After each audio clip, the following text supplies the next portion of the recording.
Bueno, muy bien. Buenas tardes, ¿cómo les va? Bienvenidos, bienvenidas. Vamos a esperar. Ahí está, Facebook también. ¿Cómo les va? Ahora sí. Buenas tardes. Bienvenidos a este espacio nuevamente de las charlas en vivo de todos los lunes. Quien les habla, Alejandro Divagno, soy licenciado en psicología, consultor psicológico, escritor y periodista. Y les hablo desde la llave PSI, este centro psicológico terapéutico en el que estamos con mis compañeras Gabriela y Silvia, procurando un enfoque integrativo de la psicología desde todas las escuelas, con el corazoncito puesto, siempre lo recalcamos, en lo humanístico, en lo holístico, en la psicología analítica.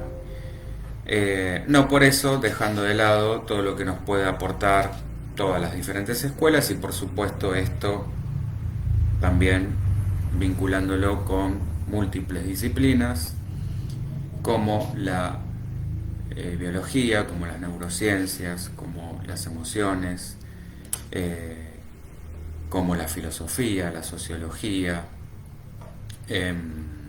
las constelaciones, la biodescodificación, la física, la metafísica, el mindfulness, la meditación, bueno, etcétera. Seguramente me estoy olvidando unas cuantas, pero un poco la idea va por ese lado.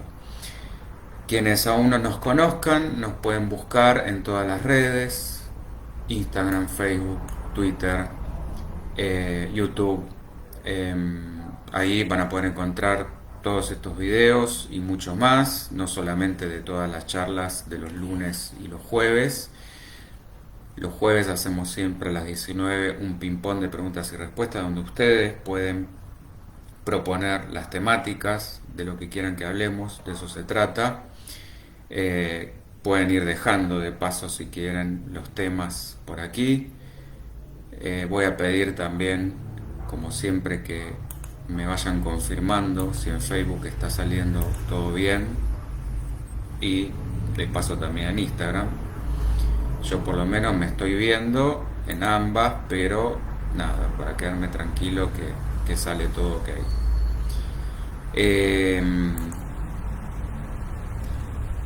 Bueno, y decía, en la página, layavepsi.com y en el canal de YouTube van a poder ver, además de todos estos videos, otros documentales, sobre todo en la página, los programas de radio de todos los viernes a las 17 horas por punto cero, así todo con letras. Hola Isabel, ¿cómo estás? Hola Yanti, linda tarde, sí, exactamente, muchas gracias. Bueno, ya está, ya me quedo tranquilo que estoy saliendo bien en ambas. Decía lo de la radio, pueden mandarnos mensajitos a través del WhatsApp, el 11 3209 6198, mail a la llavepsi@gmail.com. Bueno, esos son todos los canales de contacto, también mensajitos por Facebook, por Instagram, por donde ustedes quieran, por la página, pueden dejar ahí también comentarios, opiniones, sugerencias, lo que ustedes quieran. Hola Carla, ¿cómo estás? Así que, bueno, dicho ya todo esto, vamos a meternos de lleno en el tema de hoy, que es desidentificación. Como siempre, la idea es hacer una integración, vamos a tener la mirada psicológica y la mirada espiritual o metafísica o transpersonal. Y vamos a ir llegando como a una, o eso pretendemos, como a una suerte de integración lo más que podamos. En el medio, como siempre, preguntas, dudas, cuestiones, siéntanse libres de hacerlas. Hola Ana María, ¿cómo te va? Bien. Esta cuestión de la desidentificación es a la vez estructurante y a la vez alienante. Acá es donde vamos a ir encontrando dónde está el punto. La terapia psicológica, cualquiera de ellas, tiene por supuesto como fin la desalienación, dejar de estar alienados, en la medida en que esto sea posible, pero no la desestructuración, porque ahí quedaríamos absolutamente desarmados. Con lo que tenemos que, o sea, dicho esto, lo que tenemos que diferenciar acá va a ser identificación estructurante, identificación desestructurante y alienación. Bueno, Freud decía que muchas de las alteraciones del yo resultaban justamente de identificaciones que nos hacen daño. ¿Cómo vamos a ir entendiendo desde esta perspectiva psicológica la desidentificación? Bueno, a medida que nos vamos dando cuenta que tomamos algo del otro, es decir, esto mío va a ser la reproducción de tal cosa de mi mamá, por ejemplo, esto es suficiente para provocar un distanciamiento necesario entre el sujeto y la persona con la que se está identificando. Esto va a ser cierto para ciertas identificaciones, pero seguramente no para muchas otras que son de mayor envergadura estructurante y de más grave, vamos a decir, consecuencia patológica. El trabajo con estas últimas identificaciones más duras para provocar las correspondientes desidentificaciones, bueno, va a ir mucho más allá de un mero darse cuenta.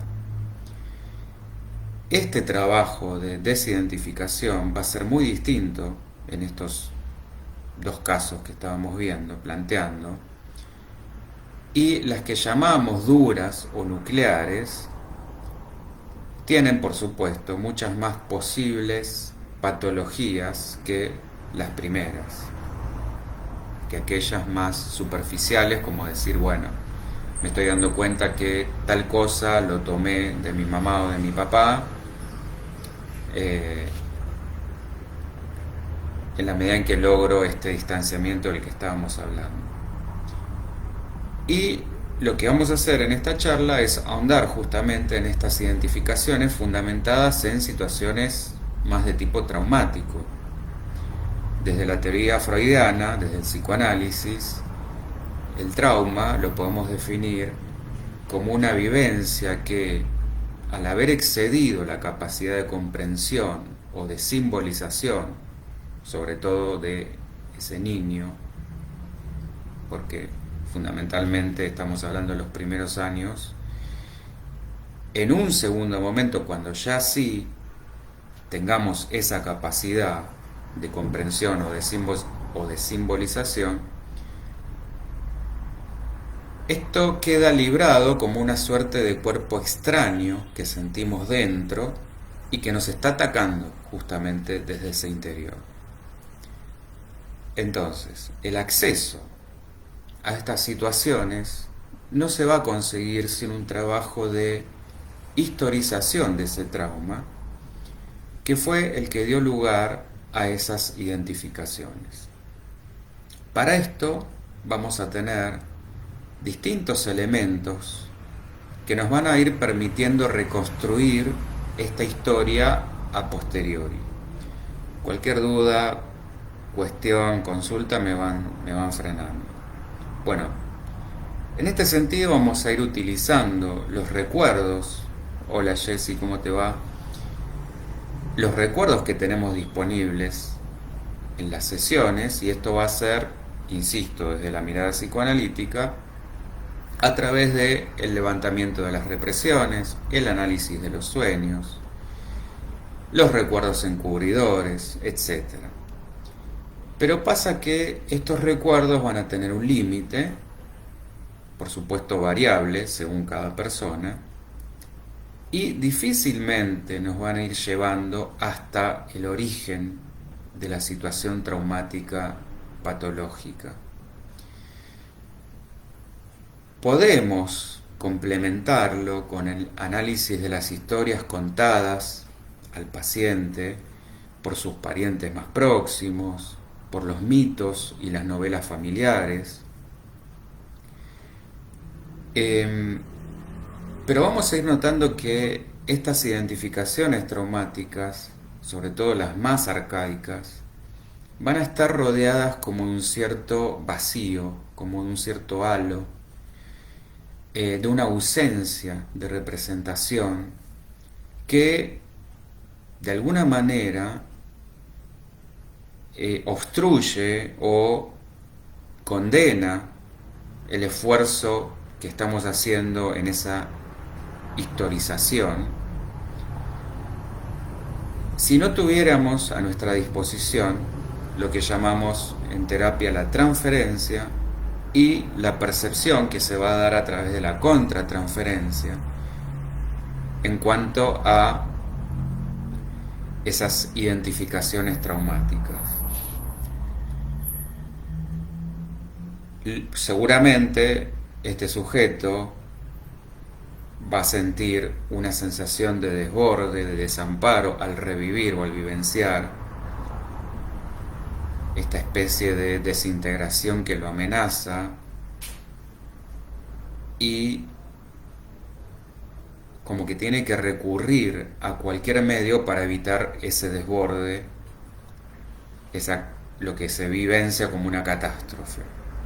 Bueno, la identificación con ese objeto y con el vínculo que se forma confuso entre ese sujeto y ese objeto parece ser como el recurso más primitivo que encuentra para evitar este desborde. Es como una identificación que al mismo tiempo se va a ir dando en forma simultánea, esta vinculación justamente como confusional, como un desprenderse y al mismo tiempo no lograrlo. Bueno, y esto por supuesto resurge, por eso se da en la transferencia, en la situación analítica, y va a ir dando lugar a un campo donde se siente una especie de parálisis, o mejor dicho, de parasitación. ¿Qué quiere decir esto? Donde el terapeuta se encuentra también como inundado, habitado, como de alguna manera enloquecido por un cuerpo extraño, hasta que empieza a poder verbalizar la situación de quien está siendo analizado, volver a encauzarla en su contexto histórico y empezar juntos a desmenuzar los mecanismos que están ahí en juego. Bueno, ahí es donde estas situaciones arcaicas empezamos como a poder vincularlas con otras recientes, a relacionarlas, que no son tan extremas, en las que el trauma inicial y su resultado identificatorio aparecieron repetidos en contextos más accesibles a la memoria o a la conciencia de ese sujeto. Entonces, si esta vinculación logra hacerlo bastante precisa, puede, desde ese lugar, de alguna manera, tomar la necesaria convicción acerca de las situaciones originales de esa historia que todavía permanecen inaccesibles, como bloqueadas, al recuerdo en forma de representación. Esta repetición transferencial de ese vínculo inicial, dentro, por supuesto, del vínculo terapéutico, esta suerte de historización progresiva, gradual, en la medida en que se van pudiendo correr estos velos, estos recuerdos encubiertos, que por supuesto responden a una defensa de ese aparato psíquico. Bueno, el reconocimiento de estos mecanismos en juego, empezar a discriminar las consecuencias patológicas, esto va a ir llevando también a un gradual desgaste de esa situación traumática y se empieza a abandonar la identificación patológica. En el mejor de los casos, por supuesto. Carla, entonces la transferencia negativa es curativa. Sí, por supuesto. Por supuesto. De hecho, es muy normal que esto suceda en un proceso. Es decir, es mucho más saludable para ese sujeto que proyecte, para eso está, de hecho, la terapia, que proyecte en el terapeuta todo este revivir de emociones, ya sea enojo, impotencia, rencor, angustia, y que se la agarre, por decirlo de alguna manera, con el psicólogo o la psicóloga y no consigo mismo. Tiene una finalidad terapéutica, que después, por supuesto, al irse procesando, esto va a ir siendo encauzado donde corresponde. Tal cual, Carla. Bueno, si esto más o menos se ha entendido y no es tan complejo, nos vamos a ir metiendo con la parte más espiritual. El trabajo sería, como estamos viendo, desde la parte más psicoanalítica, más psicológica, es ir encontrando juntos a través de este levantamiento de la represión, ir llegando al origen de ese trauma para que primero surja a través de la transferencia y luego puede ir siendo a través de que puede empezar a ser verbalizado, puede empezar a ser ubicado en ese contexto histórico, puede ser puesto afuera en palabras y se lo pueda empezar a sanar, a curar. Y irme dando cuenta también de cómo esto se va reproduciendo en mis vínculos actuales, no en la misma medida, por supuesto, porque no somos los mismos, pero inevitablemente se reproduce. Ahora, desde lo espiritual, ¿cómo se caracterizaría el ego? Bueno, el ego se va a caracterizar porque en su estructura va a estar formado por múltiples personalidades o personajes que de manera inconsciente fueron tomando según hemos ido aprendiendo de nuestro entorno y conforme a lo que nos han enseñado, sobre todo para resolver un conflicto emocional, un comportamiento, un miedo, una sensación o un pensamiento. De esta manera, dentro de nosotros, en una situación concreta, somos transformados en una suerte de personaje que interpreta ese papel. Ya sea, podemos acá encasillarlo en distintos yoes, podemos hablar de un yo miedoso, un yo seguro, un yo, no sé, podemos decir un yo más arriesgado, un yo más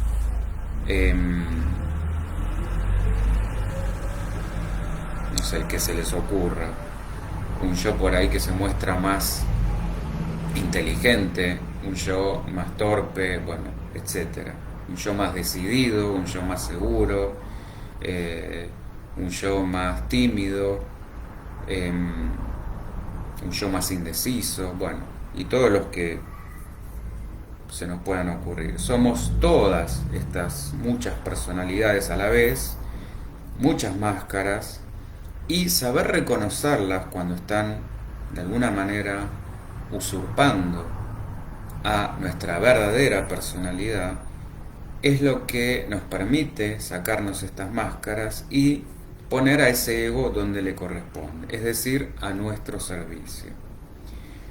Aprender a no confundirlo y aprender a reconocerlo es como el descubrimiento de toda una fachada que se va a caer de golpe y que nos va a mostrar las cosas desde otra perspectiva más sana y más amorosa. Esto debiera ser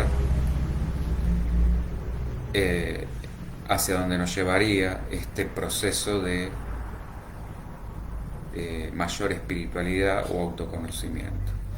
Desde lo transpersonal, este proceso es uno de los que más afectan a la vida humana porque es un proceso que define al yo solo como una fracción muy chiquitita de lo que podría ser. Carla, antes se lo llamaba roles, sí, tal cual, exactamente. Estás muy en tema, Carla. Demasiado en tema. De hecho, esto viene de... Había unos papeles que se sacaban cuando se representaban obras de teatro que se llamaban rollos. De ahí viene la palabra rol. Ese es el origen etimológico. Entonces cada uno sacaba un rollo y representaba un X papel. Entonces de ahí fue el origen de esta palabra. Se me borró igual tu comentario o la pregunta, puede ser. No sé qué pasó. Bueno, pues vi lo de la palabra rol y ahora no la veo más. No sé qué pasó. Bueno, no importa, igual ya lo contesté.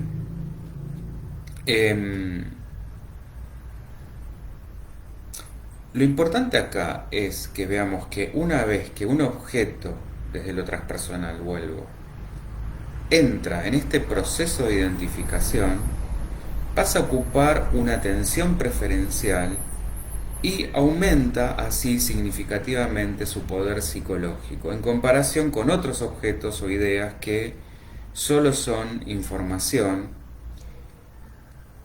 Y es más, una amenaza a un objeto de identificación pasa a ser a una amenaza contra mí, contra lo que considero que soy.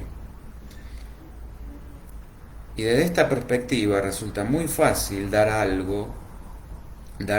algo ese sentido de identidad y por lo tanto perder algo de nuestro poder personal. Pero en realidad puede llegar a ser, como vamos a ir viendo, un proceso bastante costoso. La identificación va a tener una condición estática, rígida. Ahí me volvió a salir el comentario. Bueno, no sé, es cosas de Facebook. Mientras que la realidad, en realidad, está en un cambio constante, es permanentemente dinámica. Entonces, quedarnos con ideas rígidas o en solo lo que a mí me importa, me lleva a justamente una rigidización, un atrofiamiento en este sentido, a todo nivel, mental, espiritual, emocional, en todos los centros. Otra cuestión con la identificación es que la mayoría de los roles, esto que vos decías, Carla, y cosas con las cuales nos identificamos automáticamente, no fueron elegidas por nosotros. Rol es, además de lo que yo explicaba a su origen, lo que la sociedad espera de nosotros, que me comporte de tal o de cual manera. Es la interpretación de un papel que va a ser siempre ajeno. Voy a ser hijo, padre, madre, empleado. Somos frutos de un sistema así, que no quiere decir que esté necesariamente equivocado, siempre y cuando, o sea, esto va a estar equivocado en la medida que yo me crea que al representar ese rol, toda mi identidad quedó, digamos, reducida a ese papel.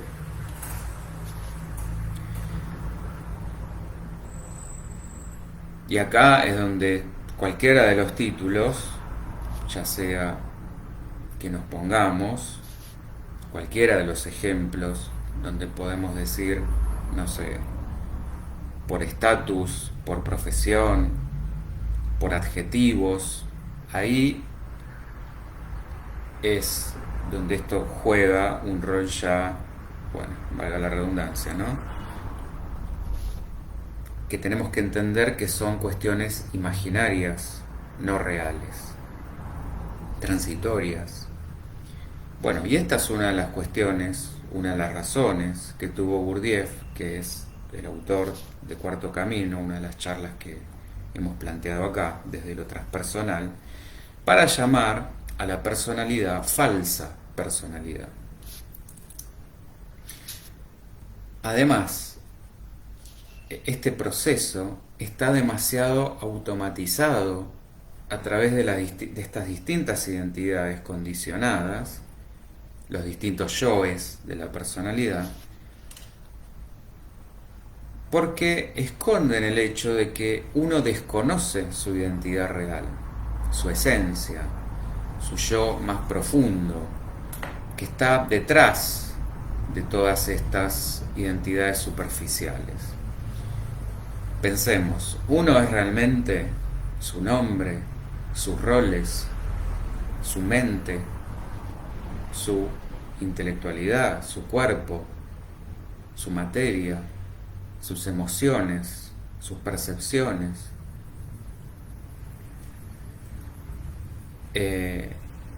Bueno, ese uno que estamos buscando está mucho más allá de algo con lo que nos podamos identificar. Carla, sin roles no podemos convivir, pero cada cosa en su lugar. Exactamente, este es el punto. Entender que no soy mi rol que cumplo en la empresa, en el trabajo, en la familia, en mi casa,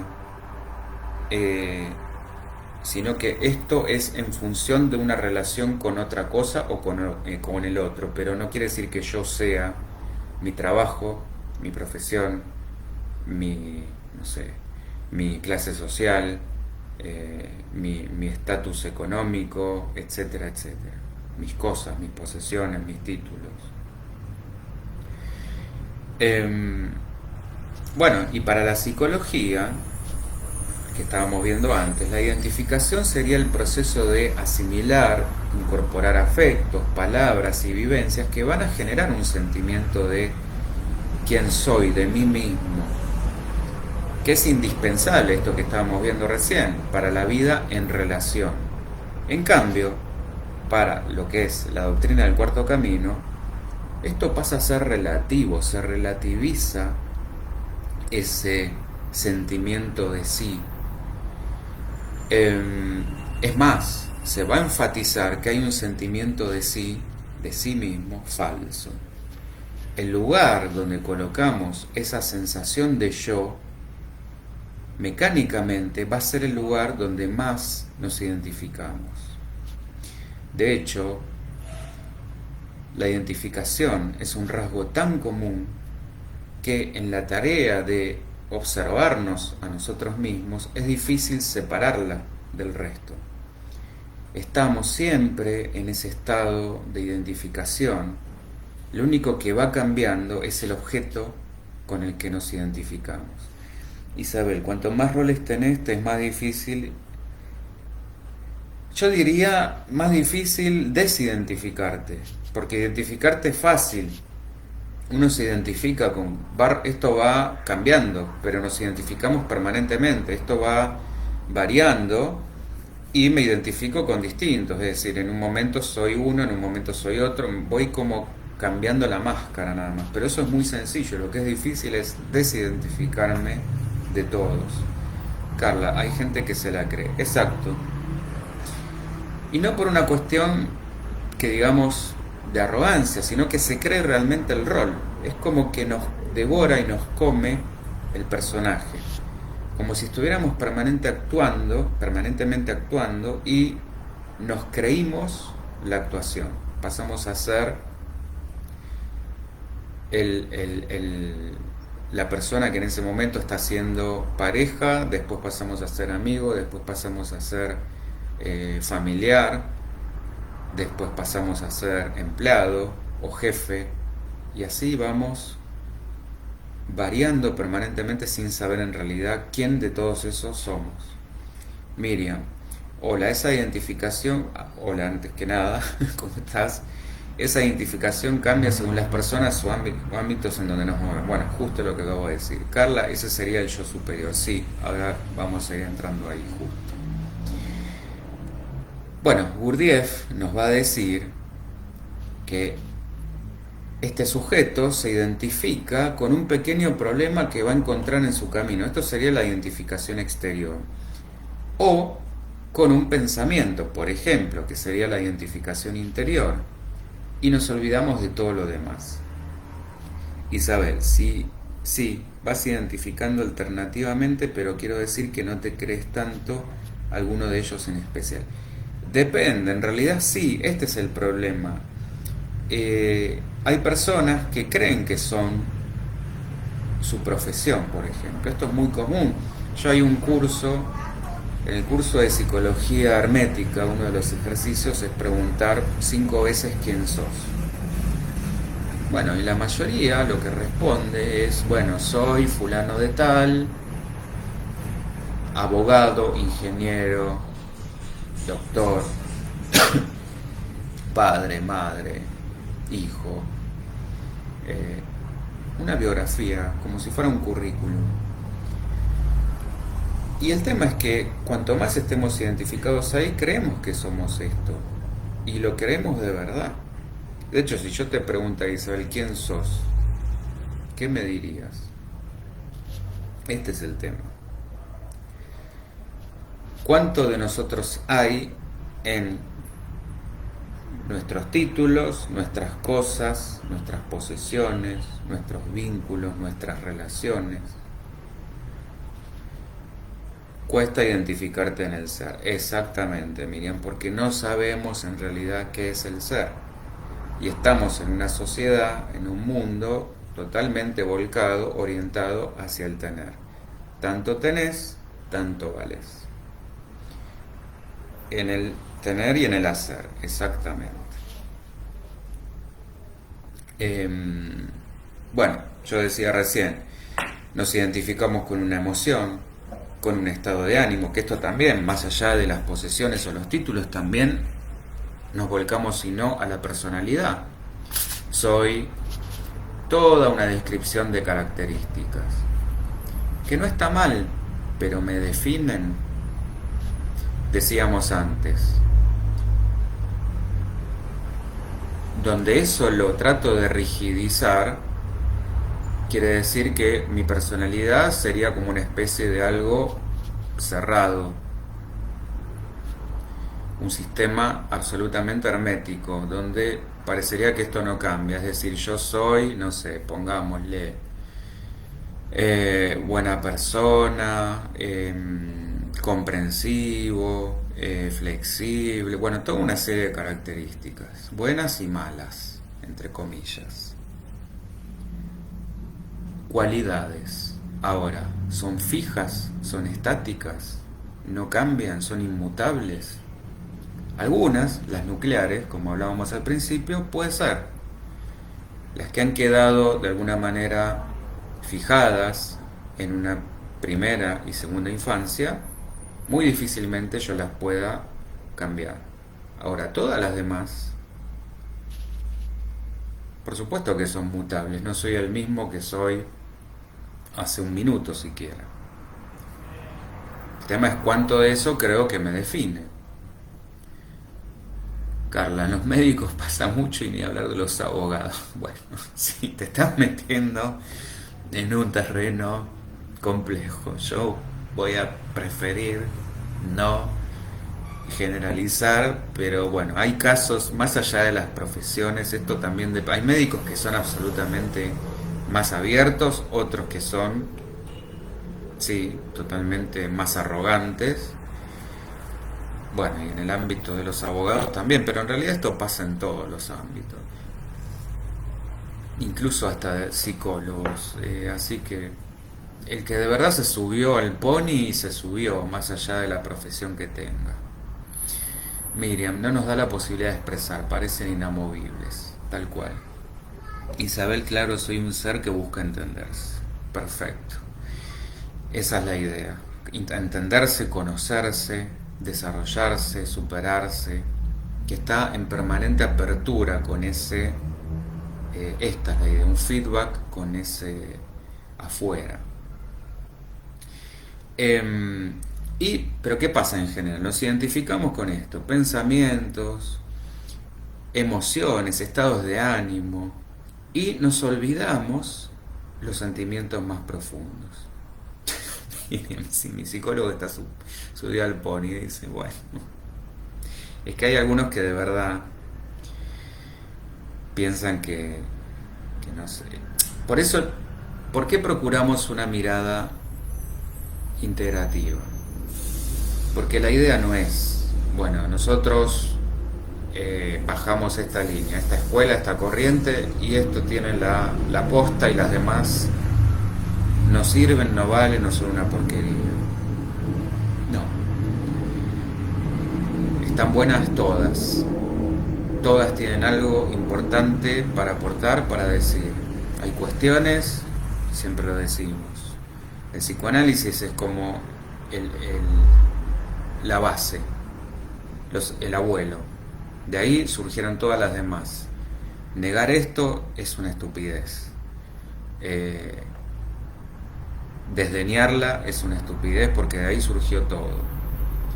Que hay cuestiones que por ahí han quedado fuera de contexto, desactualizadas, sí, pero a todas las disciplinas les sucede esto y hay que permanentemente estar actualizándolas y poniéndolas en contexto. Eso no nos lleva a decir que no sirve o que no vale, todo lo contrario. Es como ir encontrándole una nueva vuelta de tuerca. Hay cuestiones de la cognitiva conductual que son súper aplicables para determinadas cuestiones, es muy efectiva, es la que más validación científica tiene. Hay cuestiones, bueno, nosotros tenemos nuestro corazoncito puesto más en lo humanístico, pero no por eso no tomar cosas de la sistémica, no tomar cosas de otras muchas corrientes. Estas que yo estoy enumerando son las principales, pero cuestiones más, bueno, dentro de la humanística entran un montón, como puede ser la logoterapia, más de tipo existencialista. No tomar cosas que ahí donde yo tengo mi debilidad, en la profunda de Jung. Bueno, así como montones de cosas, también siempre decimos, no desdeñar, porque eso sería un grave error profesional, y de paso aprovecho, pues es una de las que me he olvidado nombrar al principio, la farmacología, que hay determinados casos que no solamente es útil, sino hiper mega necesaria. Bueno, la biología, la medicina, incluso la tradicional, todo puesto en sumar e integrar sirve, aporta. Donde yo trato de reducir, dividir, excluir, separar, no estoy aportando, estoy justamente diciendo lo bueno va por acá, lo malo va por allá, y no es la idea. Miriam, hay que dar lugar a todas las expresiones que nos hacen bien, exacto, porque todo, incluso van a encontrar, porque nosotros tenemos como una mirada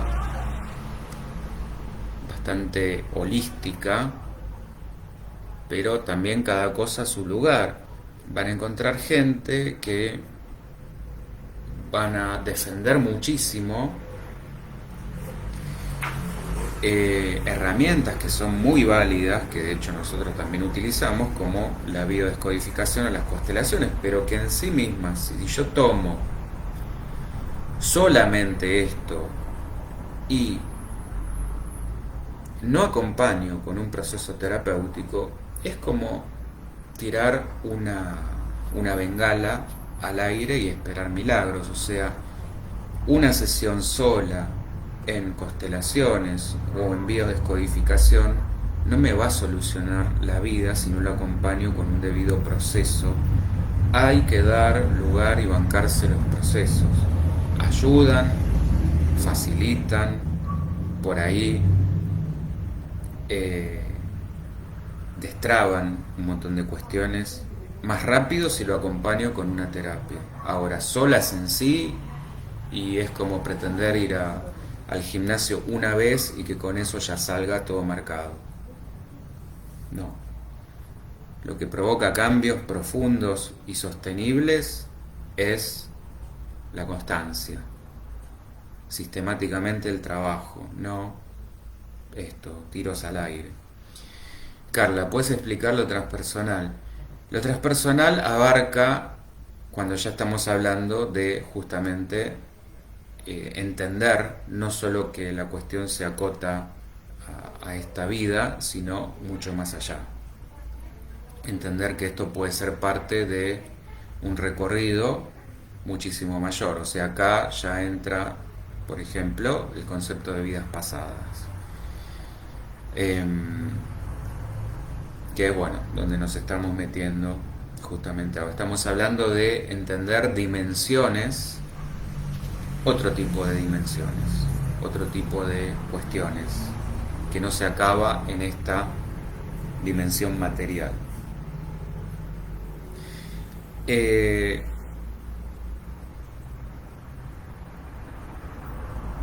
Bueno, no quiero irme del hilo donde estaba.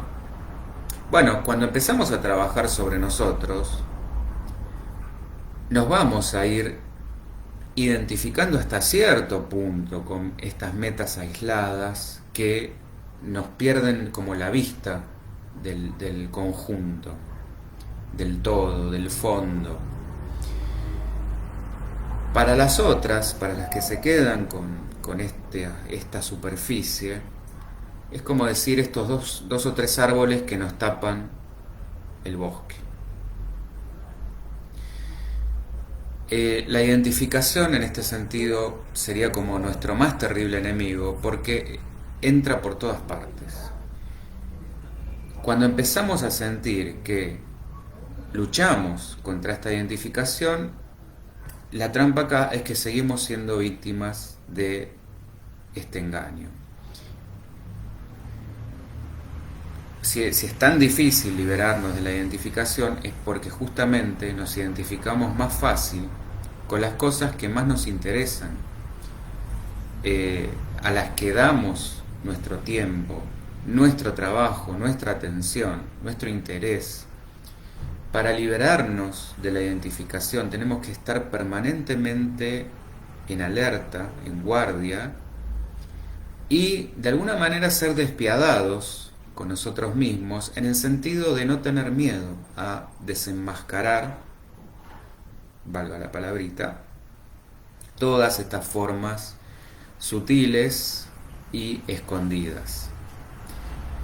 La dificultad de la lucha contra esta identificación se acrecienta todavía más por el hecho de que cuando la notamos es como si la miráramos con una cualidad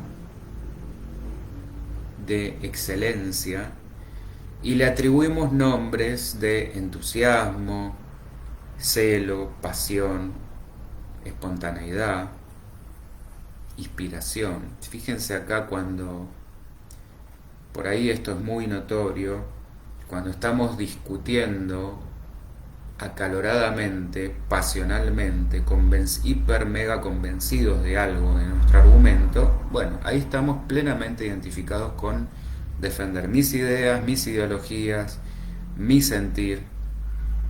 Eso es un indicador más que claro. De hecho, ahí es como que no podemos sentimos esto, que no podemos hacer como un buen trabajo en cualquier terreno si no es en estado de esa identificación. Ahí uno lo defiende esto y dice, mirá qué apasionado, cómo defiende sus ideas, qué convencido está de sí mismo, cuánta seguridad. Y esto es una ilusión. En ese estado de identificación no podemos hacer nada sensato. Si pudiéramos ver lo que significa este estado, bueno, enseguida cambiaríamos de parecer. Porque la persona identificada no pasa a ser más que una cosa, un trozo de carne, perdemos hasta la poca similitud que tenemos con un ser humano. De hecho, en Oriente, donde es muy común fumar el hachís y otras, entre otras sustancias, una persona se va a identificar con su pipa hasta el punto de considerarse a sí mismo como una pipa, a ese nivel. No es un chiste. Se toma realmente como una pipa. Esto es crudamente la identificación. Paso a ser el objeto de mi atención. Bueno, esto en las adicciones se ve clarísimo, ¿no? Pero también hay gente que piensa que es su estatus, su riqueza, su plata, o su poder, yo soy el dueño de tal, bueno, el dueño del mundo, supongamos. Miriam, está el estado en que me muestro y el que me ven. Bueno, sí, aparte, por supuesto, ¿no? A veces hay gente, esto que hablábamos, el que está subido a un pony y el de afuera se da cuenta que esto es una pose, pero hay otros que logran convencer y la gente también de afuera se la cree, que lo que está mostrando, bueno, está lleno de ejemplos, por eso tantos quieren ser como esos otros que viven aparentando. Es decir, bueno, compro una pose, una apariencia, quiero ser esto que me muestra la revista, por más que sepamos que es una ilusión.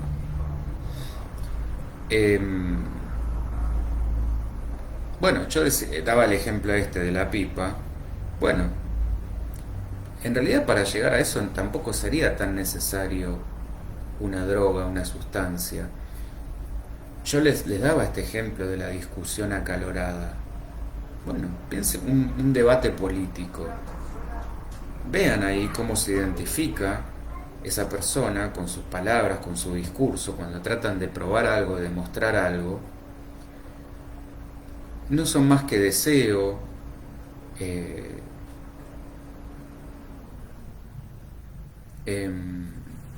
poder, ansia de poder, ambición. De ese ser, en esencia, no ha quedado nada. Miriam Teunewilan, sí, esa es una buena palabra, justamente, es ilusión. Bueno, veamos un poquito esto que antes había mencionado, la identificación exterior y la interior. La exterior sería este ida y vuelta, este feedback con lo que podemos llamar los intereses de la sociedad que hemos ido internalizando y hoy los tomamos como que yo también soy así, como gustos propios, es decir, cosas que tomo como si fueran influencias que después repercuten en mis gustos. Por ejemplo, la moda. O podemos decir una cuestión, una novedad tecnológica, un producto nuevo, con el que por supuesto todos se suben, todos se casan, todos lo quieren tener. Bueno, no hace falta aclarar que cualquiera que puede darse la oportunidad, supongamos cualquier persona, cualquier nueva persona rica, lo primero que hace es comprar uno para estar a la altura, para estar en sintonía. Si esto lo analizamos con un juicio rápido, vamos a decir que podemos considerar que a todos les gusta lo mismo, desde la influencia de lo social, pero en realidad esto sería justamente la sociedad, es decir, lo que nos iguala sería el comercio de estos productos. Esto sería un ejemplo claro de lo que sería la identificación exterior y con el exterior, es digamos, cómo me condiciona, cómo me influencia subirme a una moda, algo que es ajeno a mí, pero que por supuesto uno está atravesado permanentemente por ese tipo de estímulos. Hola Maros, ¿cómo te va? No quiere decir que a todos nos guste lo mismo, pero de alguna manera estamos, es como decir, si perteneces, si quieres pertenecer, lo tenés que tener. Isabel, marcas, destinos de viajes, nuevas tecnologías, exacto, es esto de, te da como un determinado estatus. Si tenés esto, estás dentro de esta gama de gente. Como se decía antes, estás in o out. Bueno, esto era muy, muy gráfico. Eh, la identificación interior, en cambio, es cuando una persona de alguna manera está dormida y está identificada con cada pensamiento que se le presenta automáticamente en su cabeza y con cada estado variable de su personalidad que le va a ir surgiendo automáticamente. Emociones, sensaciones, percepciones.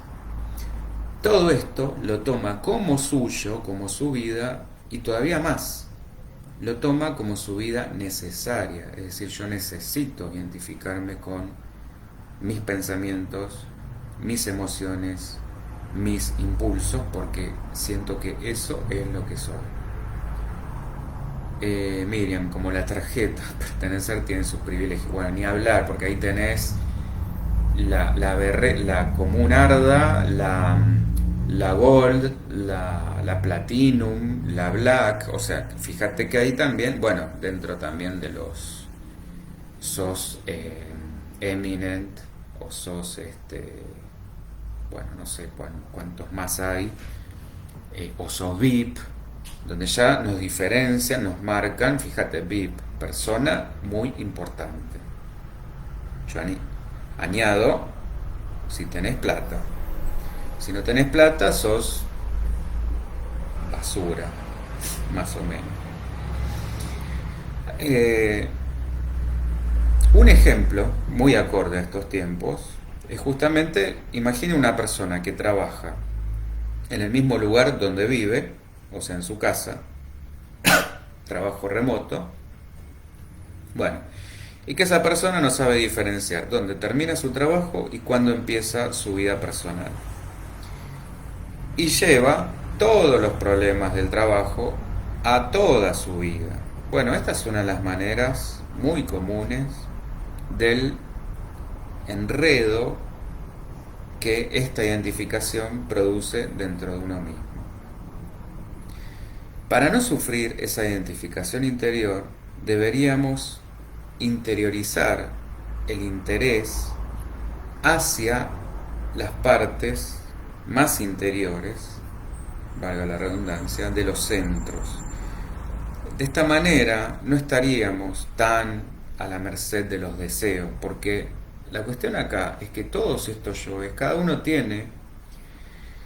Gurdjieff hace una analogía muy interesante, que es imaginar cada uno de estos yoes como un departamento, que cada uno tiene una secretaria, y cada una de estas secretarias tiene que satisfacer o complacer a su jefe. Entonces, imaginen un yo, no solamente un yo mental, un yo emocional, un yo impulsivo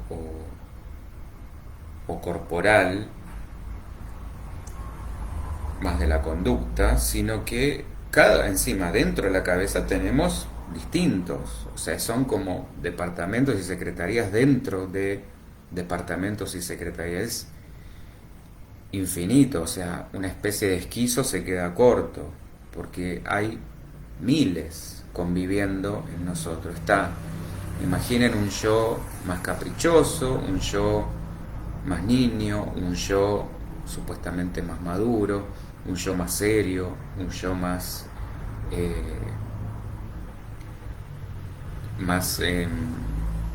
tiro al aire, un yo más obediente, un yo más desobediente. Bueno, y todos estos pujando cada uno por tener la razón, por imponerse. Es un despelote. Entonces, hay una máxima metafísica que a mí es una de las que más me gustan, sino la que más, que dice: allí donde está tu atención, allí estás tú. Esto creo que lo dice muy clarito. Donde estemos, estamos, somos. Entonces, esta es la idea de empezar a tomar conciencia de dónde estamos, dónde está nuestra atención. Desde este lugar podemos ver que el interés o la atención es exactamente el foco, el núcleo de la identificación. Y este interés hay que llevarlo más allá de lo mecánico, elevarlo a lo superior sería hacia un objetivo en el que se maneja la conciencia, por ejemplo. De hecho, se dice que desde la ley de atracción, la intención consciente nos va a orientar por encima del interés reducido o cenido a la lógica de los sentidos, de estos intereses que decíamos de la sociedad. Carla, para mí el deseo es no desear. Sí, lo que pasa es que acá, acordate que no podemos no desear. No es tan mal desear, el tema es que ese deseo se transforme en un deseo equilibrado, que no se nos vaya ni muy al tener, ni tampoco dejar de desear, porque dejar de desear implicaría psicológicamente morir. Esto de matar el ego se puede hasta un determinado punto, tampoco es irme a ese extremo, porque tampoco podemos matar el ego. El tema sería sublevarlo, entender que esa personalidad está puesta para un fin, pero que es un servicio al yo real o al yo superior. Es un vehículo de expresión. Cuando yo logro entender esto, empieza a hacerme funcional y de alguna manera educarla, que ese es su propósito, su camino, su función de ser. Hola Adriana, ¿cómo te va? Esa es la idea. Y no esto de, bueno, la personalidad es una porquería, hay que eliminarla, hay que borrarla, porque ahí es donde me voy hacia el delirio místico. Carla, conciencia de atención plena. Exactamente. Miriam, el deseo es un estímulo también. Sí, pero si está bien encauzado, esto es porque, esto que decíamos, bien encauzado es el deseo por crecer, por desarrollo, fíjate, personal, acá está bien empleada el sentido de personalidad, de conocerme, de desde este conocimiento empezar a tomar decisiones, a resolver, a accionar, a volverme una persona cada vez más integrada, más completa. Ahí vendría la cosa, no a desear justamente la palabra que vos decís, Carla, banalidades. Me lleno de banalidades, dejo de ser. Me lleno de demasiado ser y me fui para el otro lado, porque estamos también en un mundo donde tenemos que tener, es un equilibrio entre ambos, ser y tener. Y bueno, decimos también que identificarse es la más terrible fuerza que actúa en este plano, en este planeta, y que mantiene a la gente dormida, y es lo que le impide despertar. Es como si desde este lugar nos mantuvieran en prisión sin que nos demos cuenta, y justamente desde el desarrollo de la conciencia es que vamos a lograr salir de esa cárcel. Identificarnos o la identificación va a ser como un estado en el que pasamos más de la mitad de la vida. Desde la identificación todo lo absorbemos y no nos podemos separar a nosotros mismos de esa idea, de ese sentimiento o de ese objeto que nos absorbe. Esto quiere decir que en ese estado, bajo ese influjo, somos incapaces de ver imparcialmente el objeto de la identificación. Y de hecho es difícil encontrar una cosa, por más chiquita que sea, con la cual no nos podamos identificar. Y al mismo tiempo, en ese estado, tenemos todavía menos control sobre nuestras reacciones mecánicas que en cualquier otro momento. Isabel, Ale, te mando un texto que escribí hace un tiempo y que tiene que ver con tu charla. Dale, ¿cómo no? De hecho, una persona puede estar plenamente identificada, lo que veíamos hace un ratito, con su estado interior, puede sentirse deprimido, puede tener miedo, puede estar lastimado, puede estar enojado.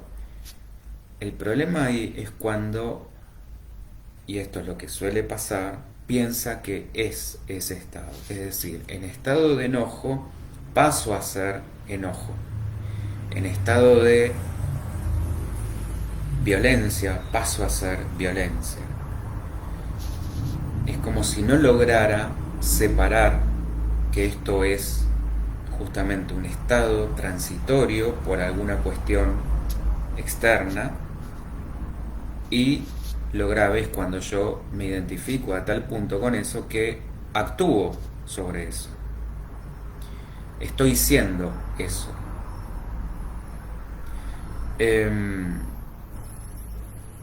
Entonces, en ese punto, esa sensación de yo y ese estado son una misma cosa.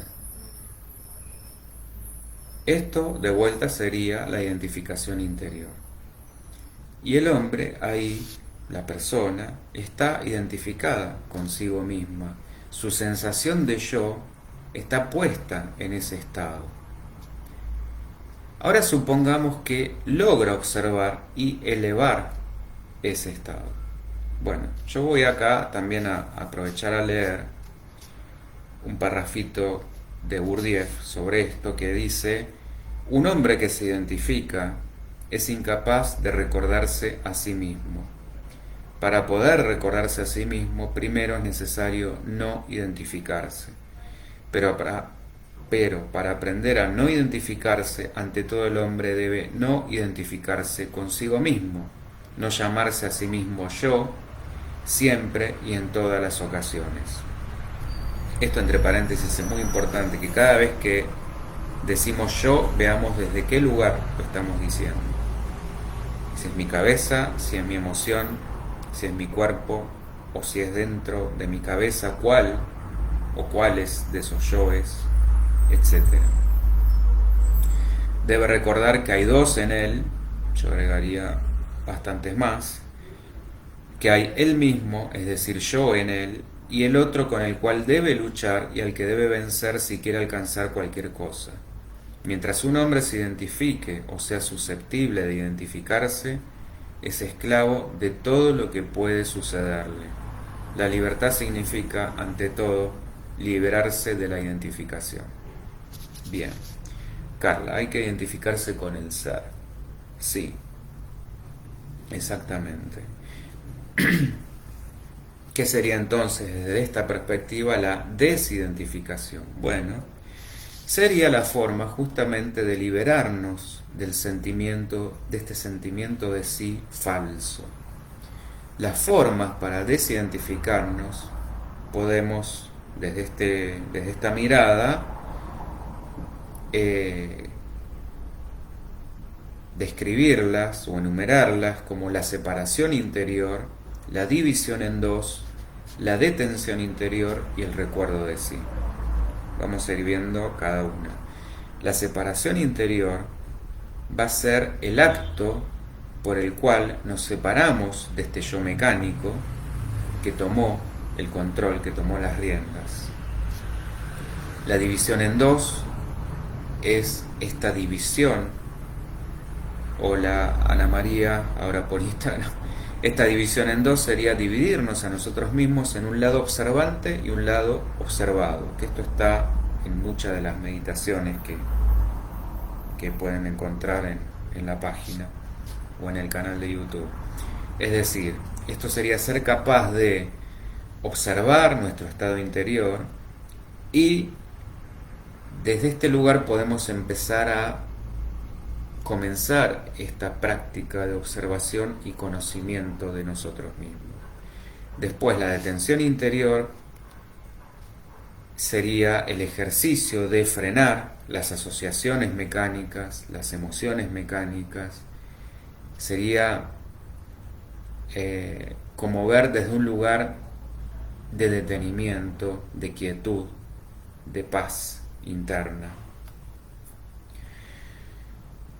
Muy relacionado al mindfulness sería como esto de permitir contemplar que todo esto siga su curso, sin intentar alterar nada, sin intentar juzgar, sin intentar modificar, sin intentar controlar, en otras palabras. Y finalmente el recuerdo de sí es cambiar este sentimiento de un sí falso por un yo real, o como se dice en Oriente, cambiar la cuerda porque ya dejó de vibrar.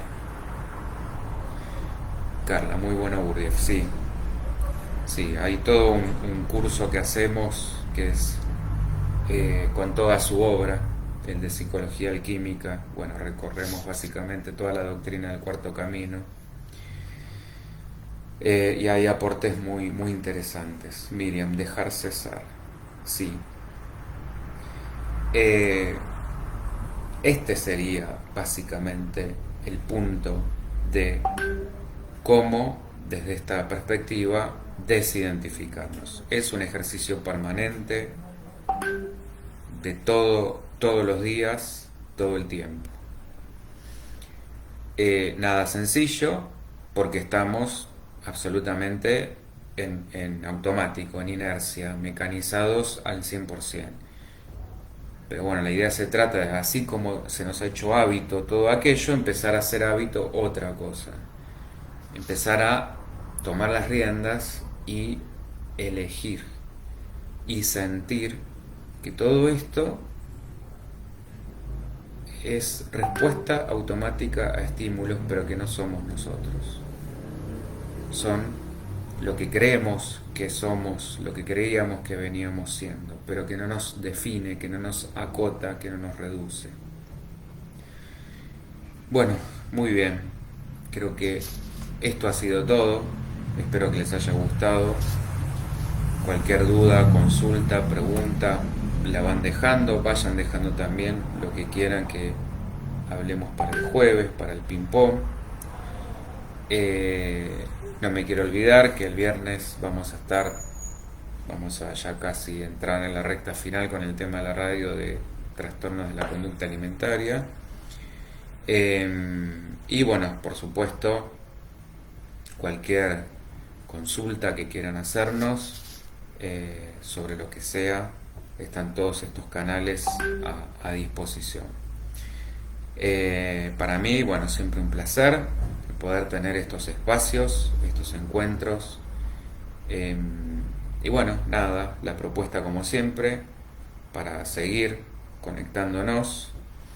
Y bueno, muchísimas gracias por estar siempre apoyando del otro lado. Gracias, Carla. Así que bueno, nos estamos viendo de vuelta el jueves. Y bueno, muchísimas gracias por seguir ahí. Chau, chau.